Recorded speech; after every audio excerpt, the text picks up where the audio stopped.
Mr. Gorbachev, open this gate. We choose to go to the moon in this decade and do the other things, not because they are easy, but because they are hard.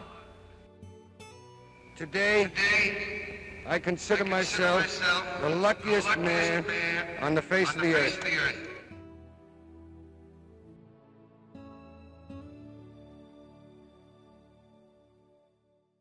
During the 1960s, segregation was in its peak, as public places such as bathrooms, restaurants, schools, churches, and modes of transportation for African Americans vastly differed from public areas designated for those who were white.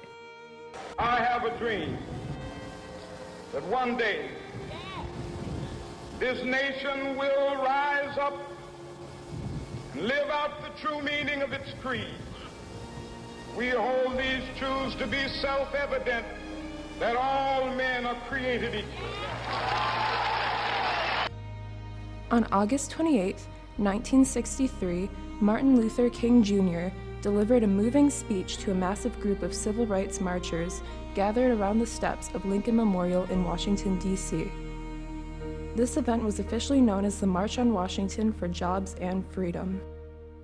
In Washington, nearly 250,000 people were in attendance to hear the speech being delivered, and nearly 60,000 of those who attended were in fact white citizens. But 100 years later, the Negro still is not free. 100 years later, the life of the Negro is still sadly crippled by the manacles of segregation and the chains of discrimination. 100 years later, the Negro lives on a lonely island of poverty. King advised those in attendance to his speech that hate wouldn't solve the problem. Rather, peacefully assembling for a cause would show the clear importance of the issue. He goes on to say, darkness cannot drive out darkness, only light can do that.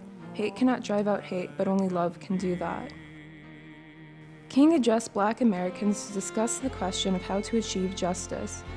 He asked them to refrain from hatred and violent protest. He encourages them to recognize that some white people support civil rights as well, that they cannot accomplish their goals alone. That being said, Martin Luther King Jr.'s speech is not an object of the past, but a message that can still be applied to the events occurring today. Although our society tends to never agree on one solution, his speech addresses the fact that a person should be judged on their character rather than looks. I have a dream. My 4 little children will one day live in a nation where they will not be judged by the color of their skin, but by the content of their character. I have a dream today. This statement, made nearly 60 years ago, applies as much to today as to include religion, wealth, ethnicity, and outward appearance as it does to race.